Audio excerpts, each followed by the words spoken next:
In this video tutorial, we're going to have a look at using the variables if, elif, and else. Now, using the variables, you can type a question, for example, would you like your eggs scrambled or poached or boiled? If the answer is scrambled. Now have a look here, there are two equal symbols there together. A single equal symbol in Python is used to assign a value. Here we've used two. We've used two because these are used for comparison of variables, lists or strings. And here we're comparing variables. So if they answered scrambled, print this. Elif stands for else if. So elif or else if the answer is poached, print this.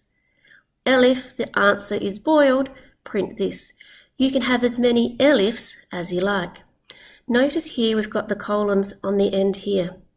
What that means is, so here we've got if answer is scrambled, put the colon there, it's going to be indented for the next line. It defines that if statement. So here, the elif, we've got the semicolon here, it's indented. Okay, we've also got down here an else.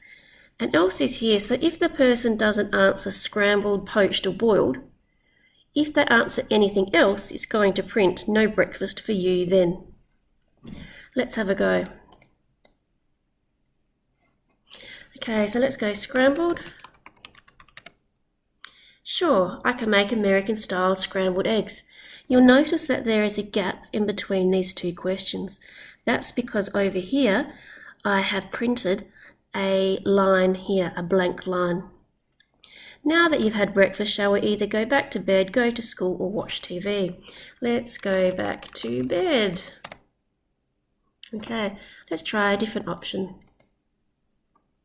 So here, I'm going to say neither. So I don't like eggs at all. No breakfast for you then. Now that you have breakfast, shall we either go back to bed, go to school, or watch TV? Let's watch TV. That is a waste of time. Go to school and learn more Python.